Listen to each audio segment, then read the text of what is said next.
have. And later in CNR Business.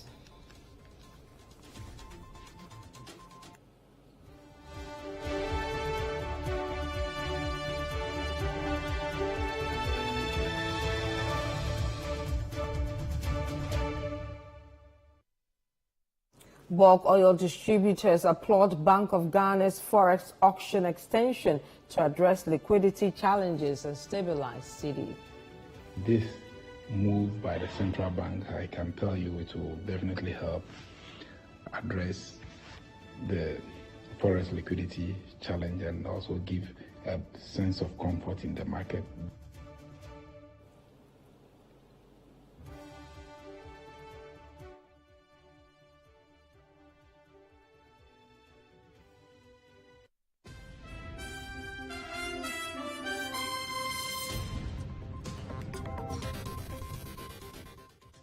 Let's bring you details of our stories, and we'll start with mining and indeed in the courts, because Chinese national Aisha Wan has denied being involved in any mining activities or mining support activities in Ghana.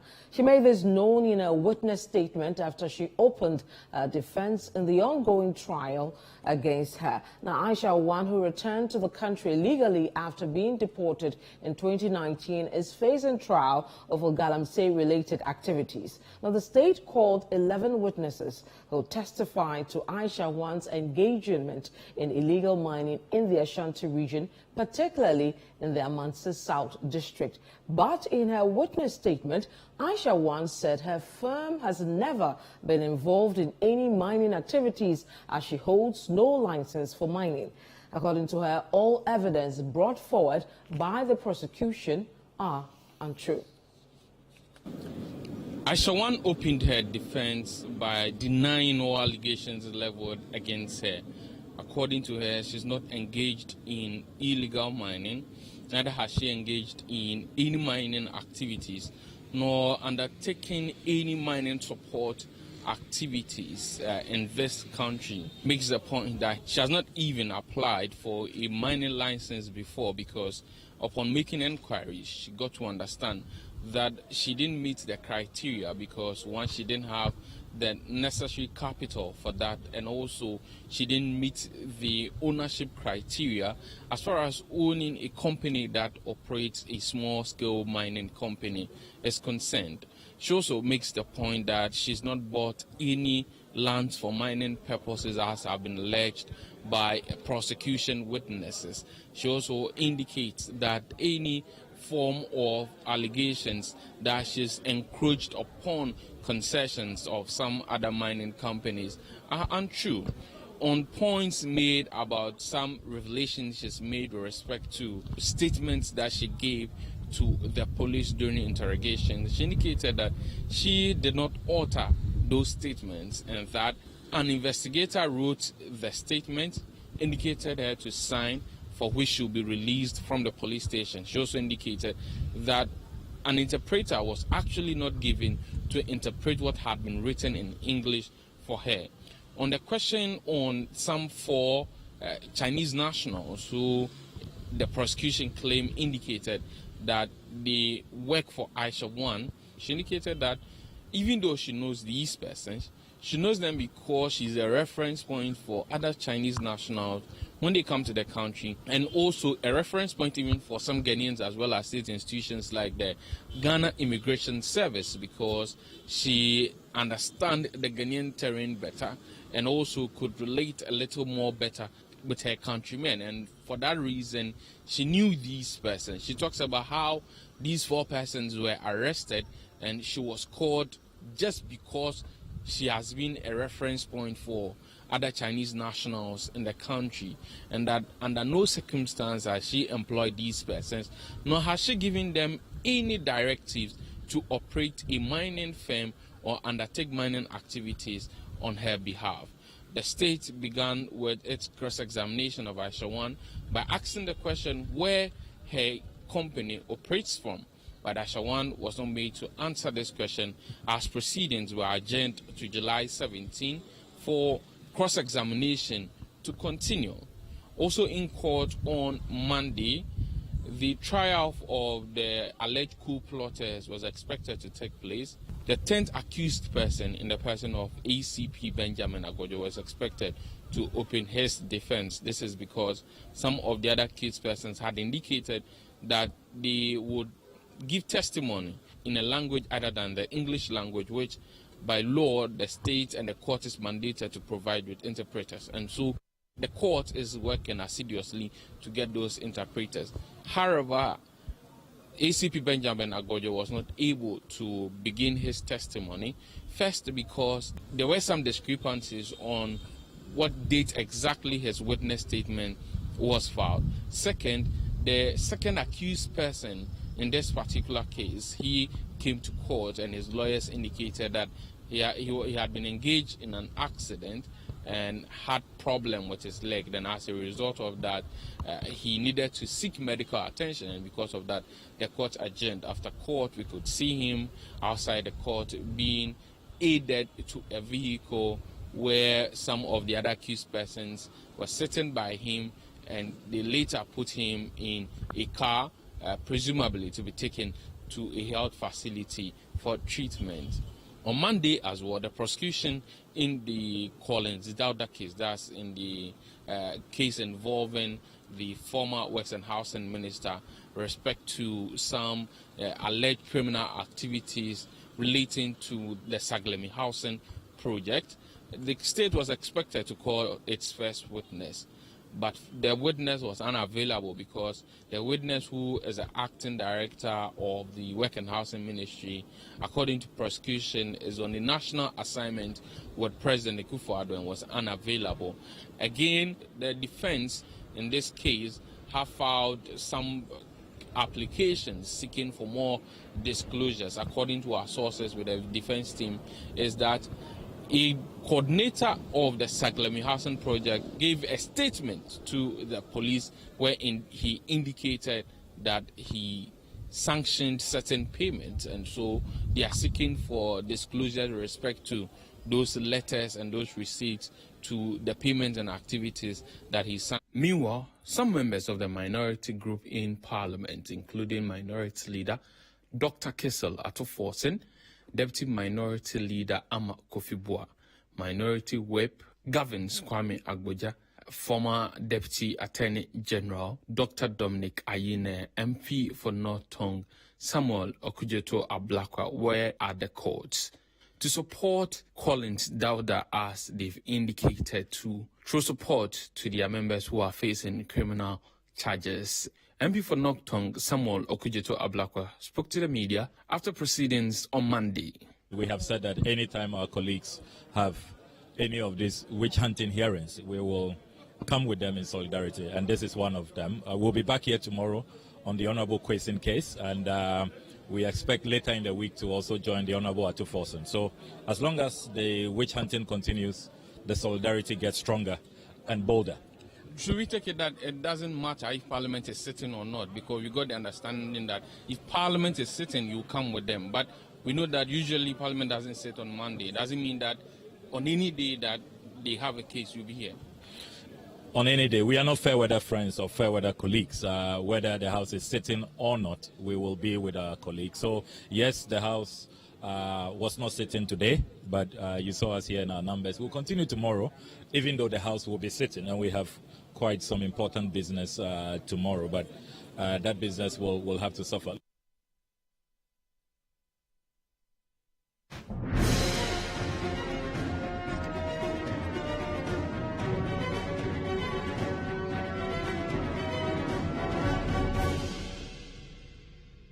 And let's move away from the courts and take you to some cases around floods.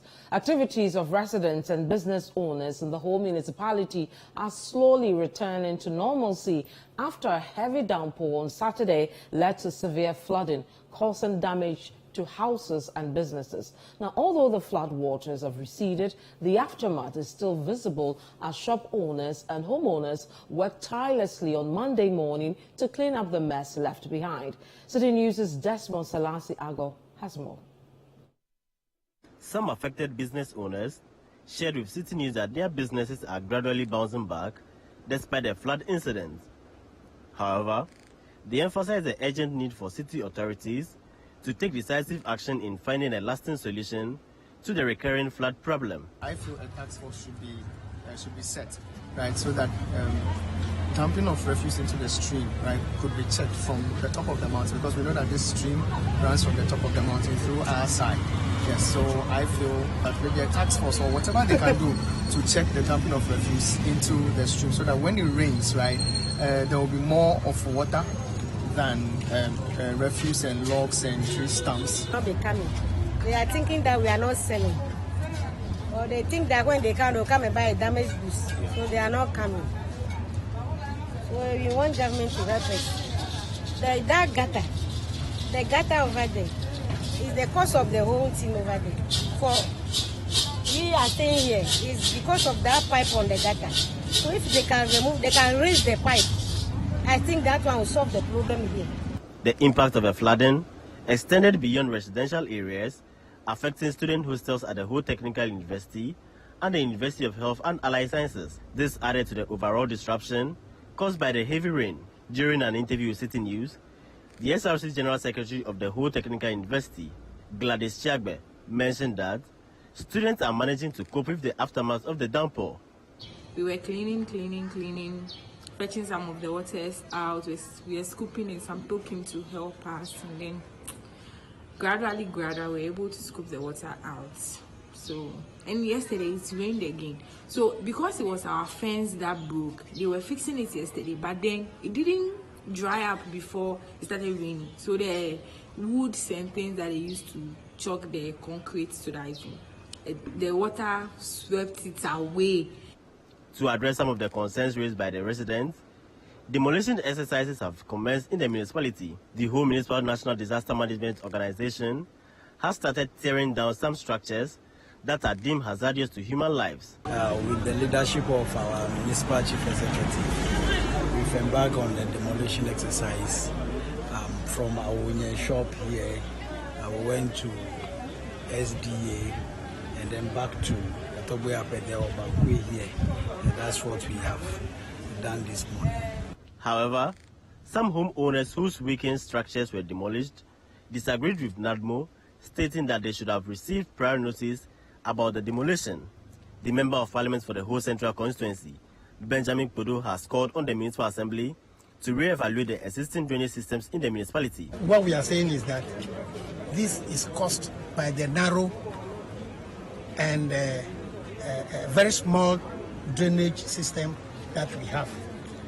What we can do to avert this type of trouble in the future is to take it serious now and expand our culverts or deepen them, so that when such huge volumes of water come up again, they will find their path and go to wherever they've been going to.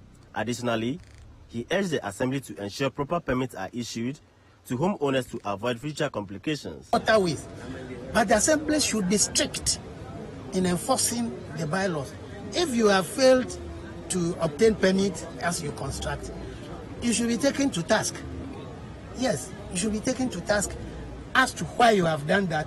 The necessary punitive measures are given to you, so that there can be sanity in the way we build our houses and structures in the locality. The rains have once again set in here at the Volta Regional Capital Ho, with residents still with the view that there is a need for a much more bigger drainage system in the municipality, and also the demolition of structures sited along waterways.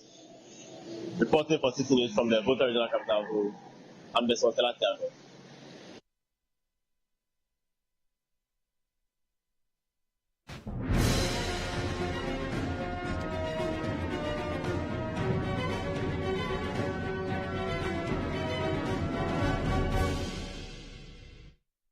Let's bring you some other stories. And construction works are swiftly advancing to enhance the condition of the Volta Aluminium Company Limited Road in Tema. This positive development follows an agreement reached between the Ministry of Roads and Highways and the Ghana National Petroleum Tanker Drivers Union, resulting in the union suspending their nationwide strike due to concerns regarding the poor road network around their loading terminals. Now, Citi News' Daniel Dromensa has more on this report, read to you by Charles Owusu-Komi. Significant progress is being made in the ongoing construction of the Valco-Pung Road in Tema. On Monday, July 10, the Minister of Roads and Highways, Kwesi Amokwata, accompanied by members of the Ghana National Petroleum Tanker Drivers Union, visited the site to assess progress of work. Citi News observed the presence of construction equipment awaiting the excavation of sand from a culvert along the road.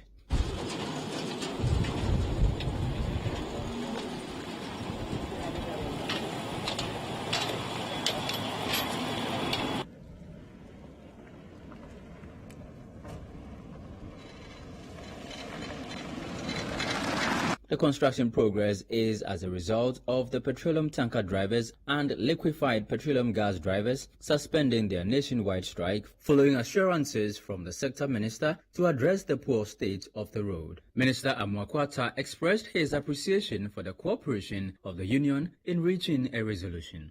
The relationship that has been developed between the government, represented by my ministry, and to some extent Ministry of Transport, and the various tankers association will go on and will make sure that we live in harmony and in tranquility for the development of this country. Additionally, the Minister of Roads and Highways reiterated his commitment to ensuring the completion of the asphaltic overlay for the entire road. This will obviously give the contractor the necessary time to do the rare efforts and to work on the road. And as I indicated, this road is being worked on, with what we call crash rock base to make it strong, because of the tankers, and it is being developed into asphalt concrete road. And work will not cease until this road sees its final completion stage. And it will not be limited to this Pung road. We are also looking at other depots across the country. The resident engineer overseeing the road improvement project, Edward Anang, explained that once the culverts on the main road are completed, motorists will soon be able to utilize the road's shoulders. What it's been able to do is to take away all the pools of water on the road, fill in and compact, and then all the rough areas, scarify and shape. They've done all that for the 5 kilometers from the junction after toll right to Pong. They've done all that. Then they've also been able to finish 4 culverts on the road. We saw one today and we're standing on it, and that's where we had the discussions. So far, that's what has been done. They've also been able to excavate and remove all the bad materials in the shoulders and refill with boulders, and then the positive granite, the gravel on the sides. The idea is to transfer traffic from the main road onto the sides so that we can now start with the main road. Sunday Alabi, Vice Chairman of the Ghana National Tanker Drivers Union, conveyed the excitement about the progress made so far. It was a good move from the minister. I realized that last 2 weeks when the strike was going on, he came and then promised that we should form a 7-man committee and the contractor will go on the road to start construction. And as you can see, the contractor is on the road constructing the road. So they are working hardly on the road. And then he promised that he will be coming weekly to come to check how the proceeds are going. So he came this morning, we took him to the road.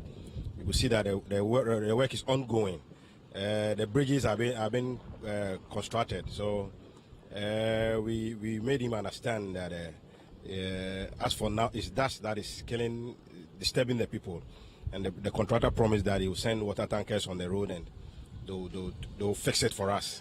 So we spoke to other branches to Kumasi Bupe, and my chairman let him know that the work ongoing at Kumasi Bupe and Takrady is slow. So he wants them to double up so that it will look as if it's only Tema that they are concentrating on.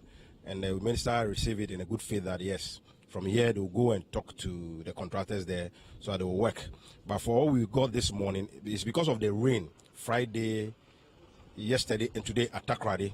That is why they are holding on. They want the rain to come down before they continue with that work. So as we speak, so far, so good.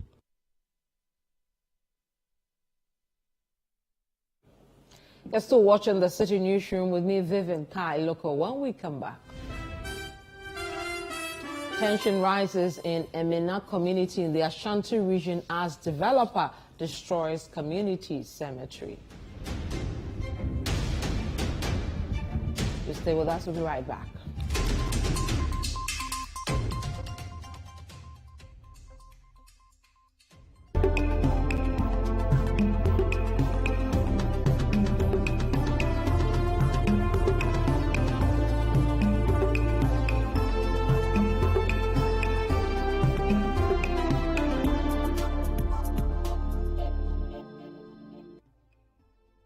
Pepsodent is aware that globally, 1 in 2 children suffer from cavities.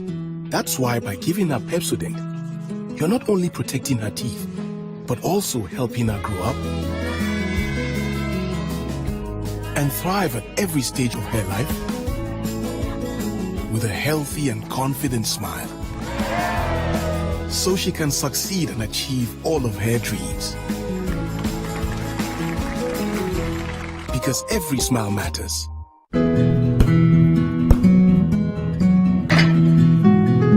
This is the neighborhood I'm having my twins. The very reason why I took it for us. See, the price is very good and it's spacious to contain all of us. Alphabet City. Now I'm a landlord. I don't pay rent. And my Airbnb business is booming. To be prime minister, bank in Amina say Alphabet City. The pension pay 20%. The payment plan, I want to share my man. Just say very smooth. This is a healthy place to raise our families and creating peace. Come on, be my neighbor. Alphabet City, the ABC of Home Sweet Home. Alphabet City is a classy and peaceful gated community in Sakumono. We have 24/7 top-notch security and high-quality access roads. We have 3 bedrooms and 2 washrooms, 3 bedrooms and 3 washrooms with boys' quarters. We have 3 bedrooms and 4 washrooms. We have 2 bedrooms and 2 washrooms, all with beautiful kitchens and kitchenettes. Call Alphabet City on 0240-111119 or 050-44-99999. Alphabet City, the ABC of Home Sweet Home.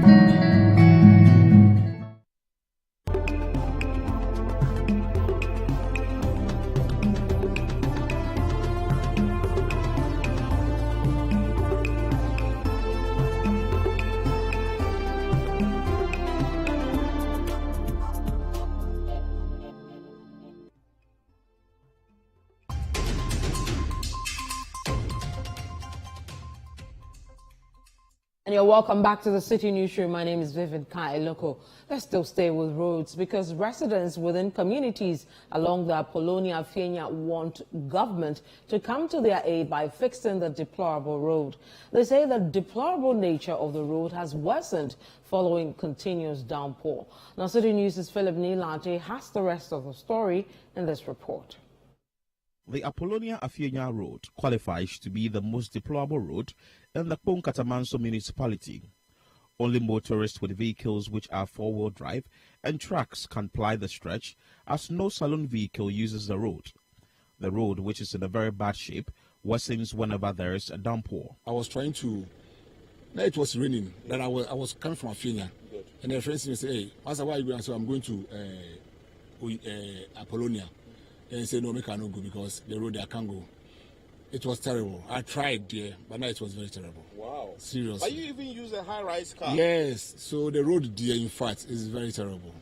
So if you are doing a report, then make sure you do it very well so that they will come to our aid. Yes, I'm a contractor and I often do use the roads. Okay. But sometimes if it is too rainy, we don't pass here. We use other routes. Yes, because you can't go. You can't.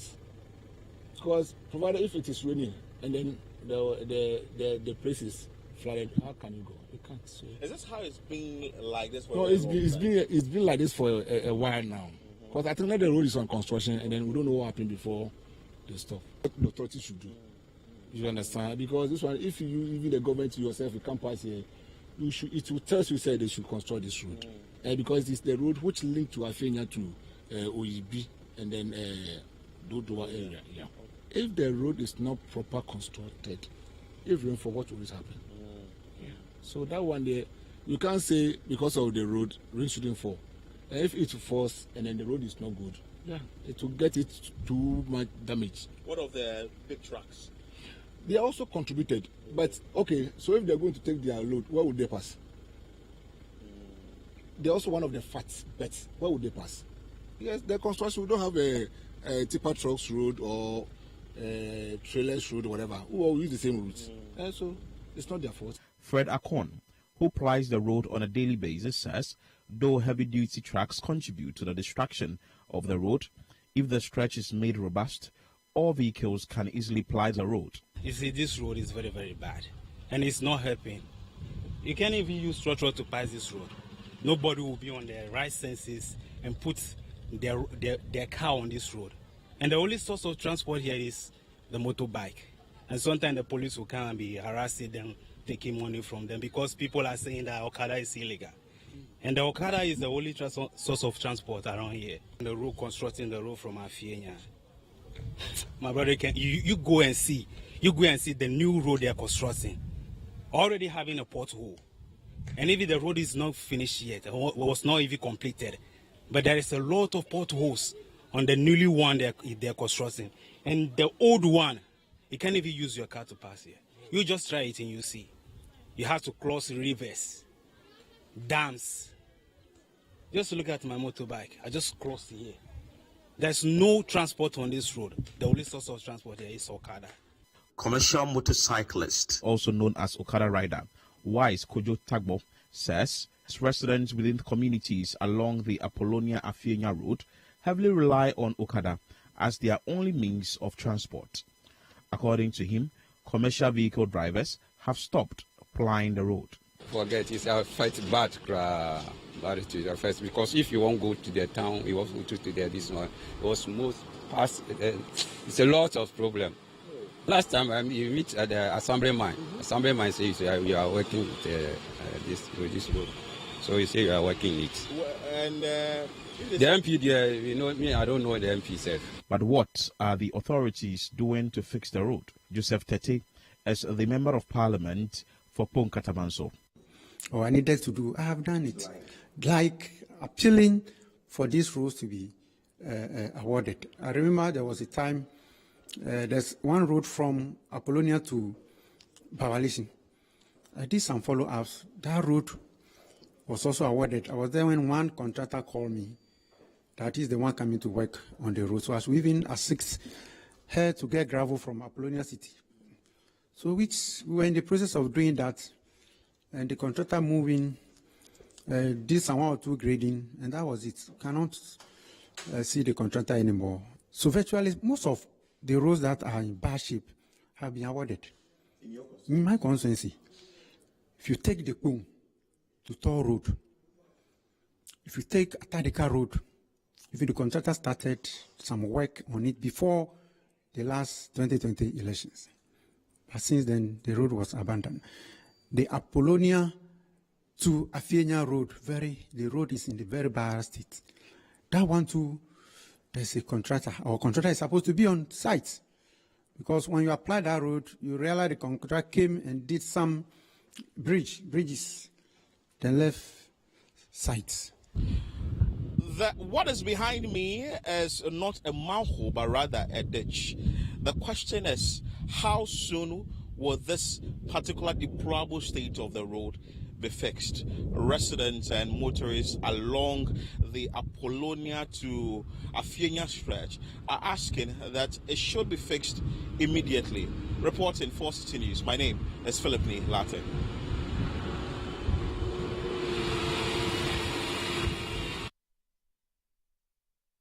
You're still watching the Citi Newsroom. My name is Vivian Kai. Look, when we come back,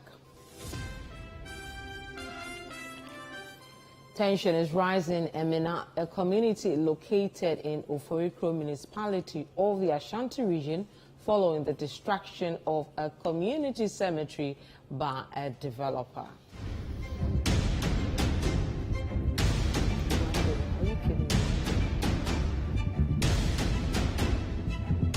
To stay with us, we'll be right back.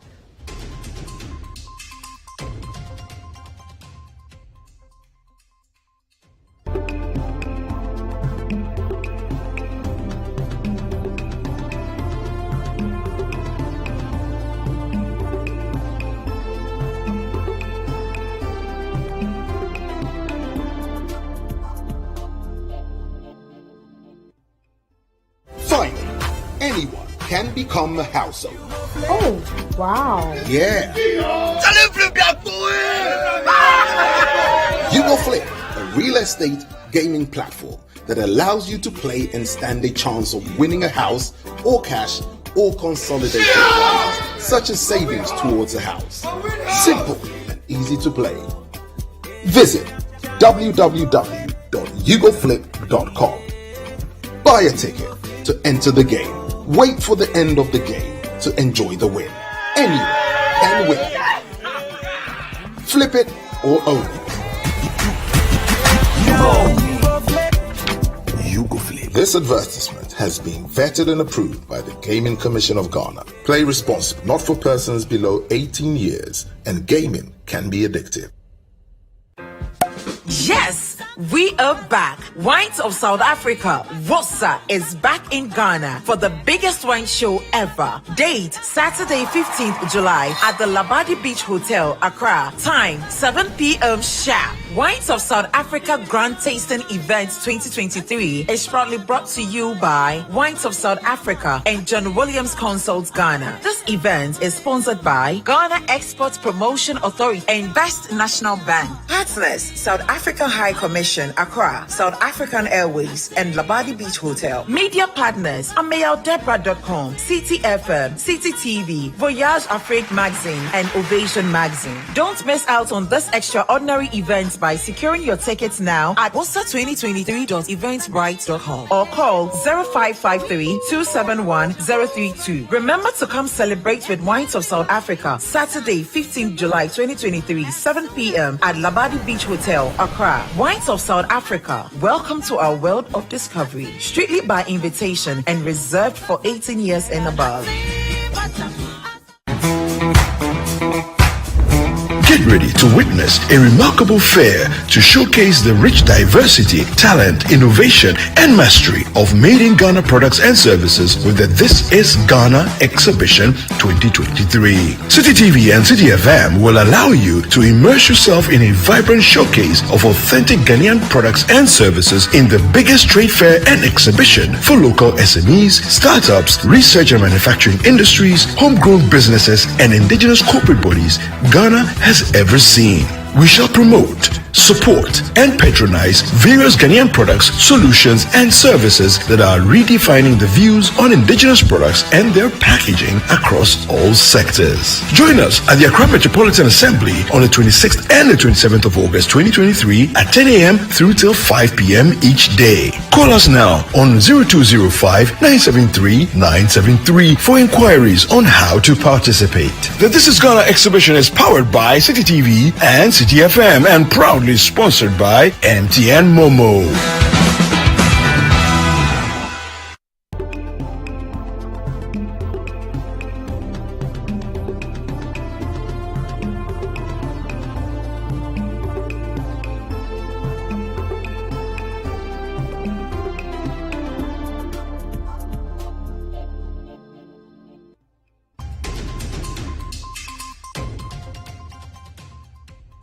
And you're welcome back to the City Newsroom. Now, tension is rising in Emina, a community located in the Fulcrum municipality of the Ashanti region following the destruction of a community cemetery by a developer. Now, the developer claimed to have obtained a court order to work on the land and brought machinery over the weekend to grade the area. Here's City News' Ashanti regional correspondent Hafiz Tijani with a report. Over the weekend, residents in this area took to the streets to protest against the destruction of their community cemetery, which resulted in the exposure of some bodies. The developer, who owns a house adjacent to the cemetery, reportedly graded the land to gain access to her property. The community members swiftly responded, and the situation was diffused with the intervention of the police. 3 residents involved in the protest were initially apprehended by the police, but were later released on bail. Assembly member for the Bwedi, Emina Piedu and Kokobin electoral area, Kenneth Owusu-Bediakun, provided an account of what transpired. Last Saturday around 5:30 a.m. I was called by one resident in Emina that there were some agitations within the community, so I quickly put on some attire and then tried moving out. On my way out, I saw some youth from Emina, both male and female, who were in red handbands and headbands. The agitation was that a grader has been set on their cemetery to pave a way for a woman who is building on a cemetery land. And hence, bodies that were buried years and those that were buried months ago has been exposed. And that they do not understand why people that were involved within these actions are walking freely, whilst some that were contesting against this action had been arrested. Residents who have their relatives buried in the cemetery expressed their dissatisfaction and dismay regarding the development. 2, I would say, royalties, they are selling our lands without giving anything to the community. So we are pleading, if we have a ken, all this wouldn't have happened.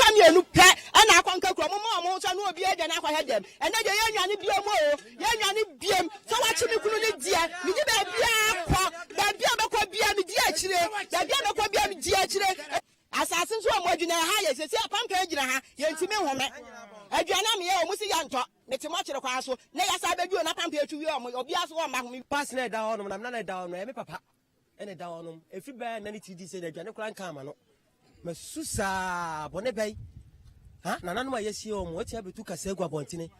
Missy Uja Pawuna, and sounds also no smash. I know about. Yes, that's my ra, or 2 said to other Piamula. Concerns are, however, emerging about the potential environmental and health impacts on the community as the graves are now left uncovered. In response to these concerns, the municipal chief executive for Fulcrum, Abraham Entry, assured City News that environmental health officers are working to cover the open graves and fumigate the area. We are more particular with the security implications. So what we have done this morning is that I got the team of professionals, including environmental health people, disease control people, fiscal planning people, works department people. We have been there to look at the situation.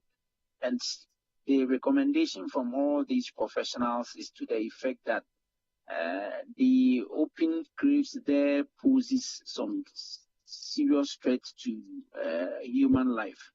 And if we don't quickly deal with them, fumigate and cover the place, we could easily have issues with health.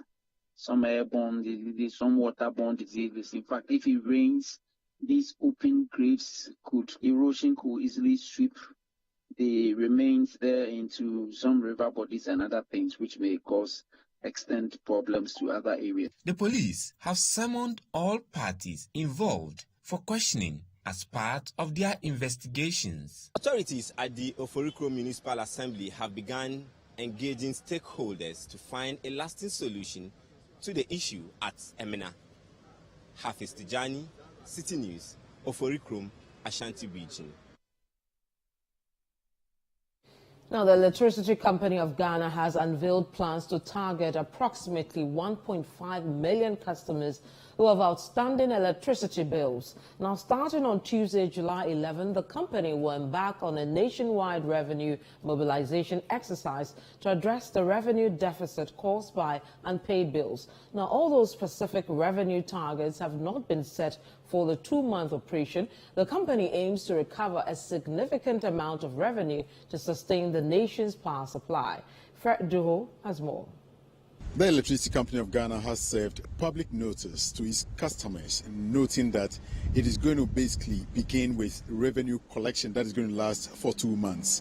This exercise, we understand, is to capture about 1.5 million customers who do not pay a dime on the power consumed every day. Leila Bubakari is the communications manager for the Electricity Company of Ghana. She's been sharing what this whole exercise is about. The database says that we have about 6 million households within the ECG operational areas. However, currently the Department of Customer Service says that we have about 4.5 million customers, and so it means there's a deficit of about 1.5 million customers whom we are not perhaps collecting money from. So in the next 2 months, we'll try and get as much as possible from this 1.5 million that is lacking. You've adopted a number of means in the previous exercise. How different is this 2-month exercise going to be from the previous ones? Well, this time it's not going to be as the one before, where a lot of people were owing us in arrears, the postpaid customers and those who are on special load tariff. This time we're looking at identifying customers, and so it's more of a friendly banter. We know some people are on illegal connection, not by their own means. Some people are not even aware, and so we have given a moratorium for all these customers to come to our offices even before we identify them. On recent issues over debt that regards the amount of money the ECG owes the independent power producers, Leila Bubakari has been indicating that further engagement is going to take place between the IPPs and ECG to find some middle ground on which they would agree to make their payments on installment basis. There's a number of steps that have led us to accruing the amount of debt we owe them, one of which is the forex losses, another being the inadequacy of the PRC tariff that has been allocated ECG to bill customers, and also our collection rate. So it's a number of issues. Now, with the previous exercise that we did, even though we are able to collect 3.1 million Ghana cedis, there are components of that 3.1 million Ghana cedis that had to go into settling other things, which I think that management at the right time would address the IPPs. In fact, we have been engaging them, and so they know where the monies went into. But now we have agreements with them on how to ring fence, like my MD said, that particular debt, agree with them to hold that debt whilst we discuss how to probably restructure it and then be current on all our bills henceforth. So as we are collecting more now, we are quite confident that we'll be able to meet up our current debt. From the Electricity Company of Ghana, anything short of a zero balance from its customers will not be countenanced in its Operation Zero Revenue Mobilization, which commences on July 11, 2023. It's going to last for the next 2 months. My name is Fred Edwo, reporting from ECG headquarters for Citi News. Now, members of parliament and municipal chief executives from Gomwa and Efutu in the central region are set to constitute a bipartisan probe into matters of land disputes involving the two communities.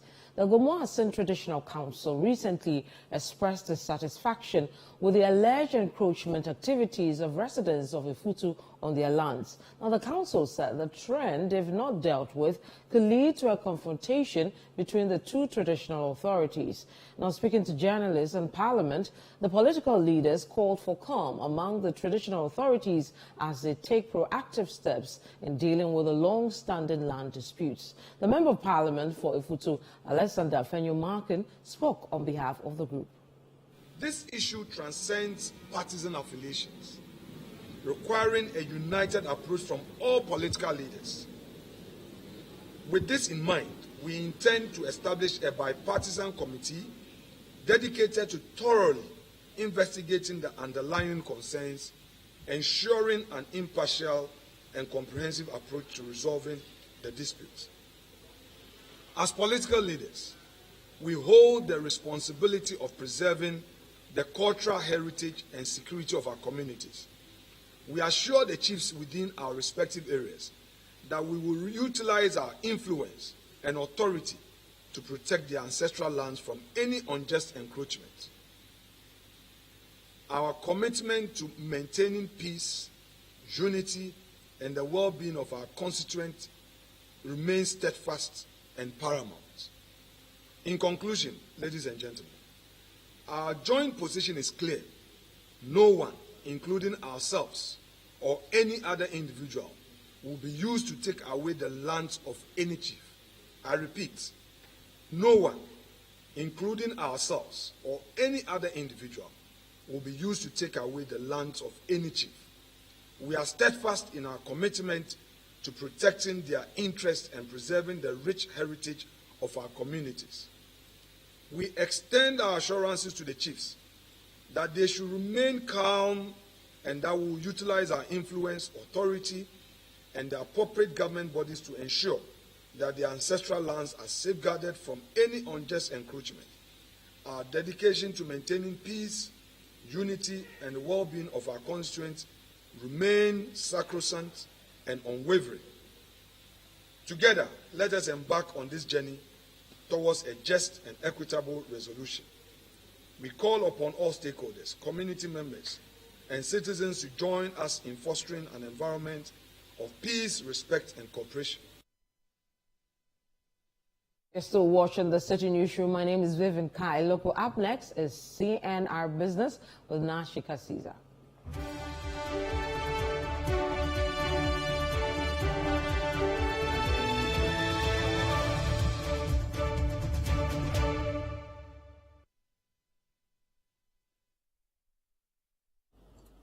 Hello and welcome to CNR Business. My name is Nashika Caesar. So our first story, the Chamber of Bulk Oil Distributors, BDCs, has welcomed the Bank of Ghana's decision to extend the Forex auction, saying it will help address the Forex liquidity challenges and also help stabilize the city. The central bank will sell over $100 million to the bulk oil distributors companies in the third quarter of this year. Let's find out what the BDCs have been saying on this development. The Bank of Ghana recently announced plans to sell $120 million to the bulk oil distribution companies BDCs in the third quarter of 2023. This will be done via the FX forward auction calendar for the third quarter of 2023. $40 million each would be auctioned in July 2023, August and September 2023 respectively. $20 million each will be sold on July 14 and 28, 2023, respectively. Another $40 million will be sold in August 2023. $20 million each would be sold on August 15 and August 30, 2023, respectively. The central bank will once more sell $40 million in September 2023. The FX support to the BDCs is expected to reduce the dollar liquidity constraints the oil marketers go through. Dr. Patrick Kwekufori is the Chief Executive Officer of the Chamber of Bulk Oil Distributors Ghana, and he says the move will go a long way to address the Forex liquidity challenges faced by the BDCs. We're more than happy about the decision by the central bank to extend the Forex auction for another quarter, and this move by the central bank, I can tell you, it will definitely help address the forex liquidity challenge and also give a sense of comfort in the market that can also help to stabilize the currency, as most currency traders were expecting that would this program going off, they were definitely going to take advantage of the situation whereby they know that the BDCs will be running helter-skelter, knowing that they cannot be guaranteed a certain amount from the central bank and that they will. Now, the Ghana Apparel Manufacturers Association is asking the government to prioritize investments in the industry to make the country the preferred apparel manufacturing hub.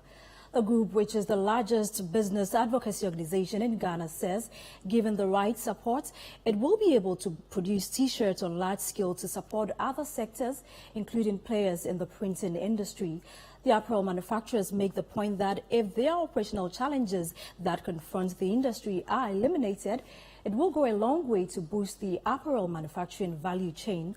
On the back of its struggles which intertwine with the printing industry, consultants at the Ghana Apparel Manufacturers Association, Newsroom Mohammed, insisted that it has the capacity to promote growth and profitability of the industry. These are shares that on a regular basis are actually exported to the U.S. market. They are actually exported to the U.S. market. So quality is obviously at par or better than what you get from us. So our cost was far cheaper than even getting it from China. Extremely cheaper. Because what happens is that the manufacturing of the fabric, which constitutes almost close to 50% of the cost of the T-shirt, is actually mostly controlled by the local. Like, you would go and work with your fabric designers and tell your fabric designers that I want to be able to produce a shirt that I can sell for $1. Then the fabric designer will work on the fabric and come to you and say that I can get you this at this cost, because the fabric usually constitutes 50% of the cost of the T-shirt. So when you get that locked and you bring it here, the cost of labor in Ghana is far cheaper compared to China, because one person's wage in China can pay more than 4 or 5 people. So with the right investment in equipment, you get Ghanaians to produce it. Your cost. Now, the Institute of Statistical, Social and Economic Research, ISE, is calling for a reclassification of Ghana's affordable housing initiatives. Despite the government's endeavors in implementing such projects, a significant portion of the population, particularly the average Ghanaian worker, continues to face challenges in affording these properties. The Ministry of Works and Housing in 2020 reported a housing deficit of around 2 million units, with an annual demand exceeding 300,000 units. The director of ISE, Professor Peter Korte, sheds light on the situation. What we are constructing is mainly for the affluent, the high income, the middle income. And if you go to places like East Legon, Cantonment, and all those houses, Senate flats and all those houses, they cannot be occupied by the rich, by the poor, sorry. It is the rich who normally buy, and some even rent to the poor. So it's quite to the less privileged. So if we really want to target the poor, then we need to construct more houses for them. Besides, if you look at the total housing deficit, it is misleading in the sense that, well, if you say you have 2 million deficit, if you break it down. That's it for CNR Business. My name is Nashika Caesar.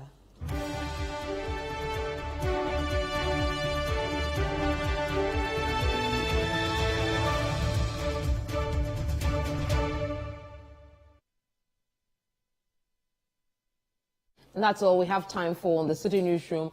But before we go, let's give you an idea of some of our top stories tonight. Chinese national Aisha Wan denies involvement in illegal mining activities here in Ghana. Whole municipality recovers from severe flooding as residents and businesses return to normalcy. Road construction progresses rapidly on Valco Road as tanker drivers' strike is suspended. And also we brought you a story on tension rising in Emina community in the Ashanti region as developer destroys community cemetery.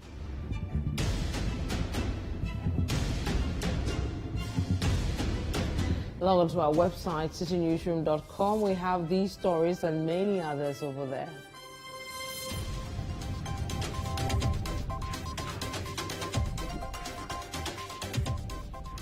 Subscribe to CityTube on YouTube for more exclusive video content from Citi TV.